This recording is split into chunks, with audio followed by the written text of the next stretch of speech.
तुझी अजून एक ऑफर द्यायला आता पाहिजे. नक्की देऊ ना. आता जर बहिणी बोलल्या आणि आपण देणार नाही ऑफर तर असं कधी होईल का रे? तर बहिणींना नक्की ऑफर देणार, वाटलं तास देऊन टाकू जमते तर.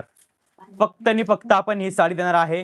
माझ्या मते 1500 ते 1800 पॅटर्न असणार आहे. पण दादा किती द्यायची ऑफर आपल्या बहिणीसाठी? 1299 ला विकत होतो हो, दादा. विकतोय ना, अजूनही विकतोय. बहिणींनी मला सांगितलं दादा मला घ्यायची रे, पण मग थोडी मला आहे ना थोडीशी महाग वाटते.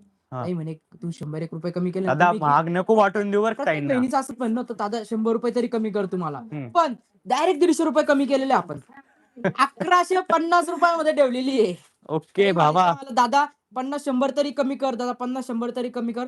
पण डायरेक्टली लाईव्हला बहिणीनं तुम्हाला मेसेजही करायची गरज नाही. आता तुम्ही इंडिव्हिज्युअल म्हणायची गरज नाही. डायरेक्ट ठेवून देऊ. 1150 मध्ये देऊन टाकतो आपण. 1150 रुपये. पण ज्या बहिणींनी आपल्याकडून 1400 रुपयाला घेतली त्यांनी राग नाही मानायचा आहे. त्यांनी पण अजून 2-4 बुकिंग करू शकताय. शकताय ताई. आणि ही ऑफर फक्त लिमिटेड टाइमसाठी